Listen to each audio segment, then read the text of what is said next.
আচ্ছা, চিংড়ি মাছ দিয়ে তো অনেক রেসিপি করে খেয়েছেন, কিন্তু এইভাবে কি কখনো খেয়ে দেখা হয়েছে আপনাদের? যদি না খেয়ে থাকেন তাহলে আজই বানিয়ে ফেলুন এই রান্নাটি। সত্যি কথা বলতে ভীষণ ভীষণ সুস্বাদু হয় রান্নাটি। একবার খেলে আপনি বুঝতে পারবেন এর স্বাদের ভাগ হয় না। তাহলে চলুন রান্নাটি শুরু করি। নমস্কার, সবাই কেমন আছেন? ট্রেডি কুক সম্পার আরেকটি রান্নায় আপনাদের সবাইকে স্বাগত জানাই। যদি এই রান্নাটি আপনাদের ভালো লাগে তাহলে অবশ্যই কমেন্ট করে জানাবেন আর চ্যানেলটিকে অবশ্যই সাবস্ক্রাইব করে দেবেন। তাহলে চলুন রান্নাটি শুরু করি। সবার প্রথমে আমি এখানে কিছু সবজি নিয়ে নিয়েছি, যেমন আলু, কুমড়ো, বেগুন এবং পুঁই শাক।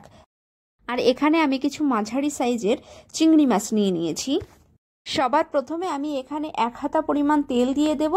তেলটা একটু গরম হয়ে গেলে আমি চিংড়ি মাছগুলোকে ভাজতে দেব। তবে মনে রাখতে হবে চিংড়ি মাছগুলো কিন্তু বেশি ভাজা যাবে না, বেশি ভাজলে কিন্তু খেতে ভালো লাগে না। সেক্ষেত্রে আপনাকে চিংড়ি মাছগুলোকে হালকা ভাজতে হবে। চিংড়ি মাছগুলোকে আমি হালকাভাবে এপিট ওপিট দুপিট বেশ নাড়িয়ে চাড়িয়ে সুন্দর করে ভেজে নিয়েছি। এবার সবগুলো চিংড়ি মাছ থেকে আমি তেল ঝরিয়ে উঠিয়ে নেব। এবার ওই তেলেই ডুমো ডুমো করে যে আলুগুলো আমি কেটে রেখেছিলাম সেগুলোকে ভাজতে দেব। গ্যাসের আঁচ লো ফ্লেমে রেখে বেশ ঢাকনা দিয়ে দিয়ে আস্তে আস্তে আলুগুলোকে সুন্দর করে ভেজে নেব। ব্যাস, আলুগুলো ভাজাও আমার কমপ্লিট হয়ে গেছে। এবার এই আলুগুলোকে আমি এখন তুলে নেব। ঠিক একই প্রসেসে আমি কুমড়োগুলিকেও ঠিক এইভাবে ভেজে নেব। প্রত্যেকটি সবজি আলাদা আলাদা করে ভাজার কারণ হলো প্রত্যেকটি সবজি যখন খাওয়ার সময় মুখে পড়বে তখন খুব সুস্বাদু লাগে খেতে। কুমড়োগুলোকেও আমি এইভাবে ঢাকনা দিয়ে আস্তে আস্তে ভেজে নিয়েছি। আসলে এই তরকারিটির আসল স্বাদ হলো এই ভাজার মধ্যে। এই সবজিগুলোকে আমি যত টাইম নিয়ে ধৈর্য সহকারে ভাজবো আমার তরকারিটি খেতে কিন্তু তত সুস্বাদু হবে।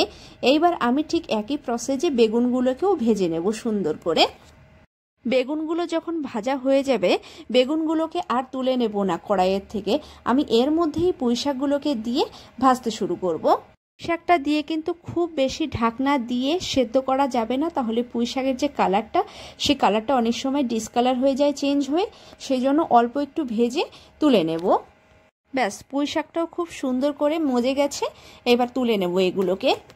এইবার কড়াইতে আরও কিছুটা তেল দিয়ে সবার প্রথমে এখানে আমি কিছু তেজপাতা এবং কিছু জিরে ফোড়ন দিয়ে দিয়েছি। এইবার আদা বাটা দিয়ে বেশ কিছুক্ষণ ধরে খুব সুন্দর করে কষিয়ে নেব। আদাটা কষানো হয়ে গেলে এবার এর মধ্যে হলুদ গুঁড়ো এবং লঙ্কার গুঁড়ো এবং কাঁচা লঙ্কা বাটা একসাথে দিয়ে আবার কিছুক্ষণ ধরে খুব সুন্দর করে কষিয়ে নেব। কষানোর সময় নুনটা কিন্তু অবশ্যই আন্দাজ করে একটু কমিয়ে বাড়িয়ে নেবেন, কারণ এইখানে কিন্তু যে কটা সবজি আমি ভেজেছি সব কটার মধ্যে নুন দিয়ে আস্তে আস্তে ভাজা হয়েছে, সুতরাং নুনটাকে কিন্তু আপনাকে অল্প পরিমাণে দিতে হবে। ব্যাস, এবার এর মধ্যে আমি খানিকটা জল দিয়ে বেশ খানিকক্ষণ কষিয়ে নেব। 5 মিনিট ধরে ঢাকনা দিয়ে মশলাটাকে কষিয়ে এইবার এর মধ্যে আমি সব কটা সবজি একবারে দিয়ে দেব। সব সবজিগুলোকে একবারে দিয়ে মশলার মধ্যে খুব সুন্দর করে আস্তে আস্তে নাড়িয়ে চাড়িয়ে আবারও 2 মিনিট কষিয়ে নেব। ব্যাস, সবজিটা আমার কষানো হয়ে গেছে। এইবার এর মধ্যে আমি জল দিয়ে দেব। তবে মনে রাখতে হবে সবগুলো সবজি কিন্তু ভাজা আছে, সুতরাং জলটাকে কিন্তু আমাকে অল্প দিতে হবে। এইবার সবজিটা ফুটে এলে, গ্রেভিটা ফুটে এলে আমাকে সেই পুঁই শাক ভাজাটি এবং বেগুনটি দিয়ে দিতে হবে।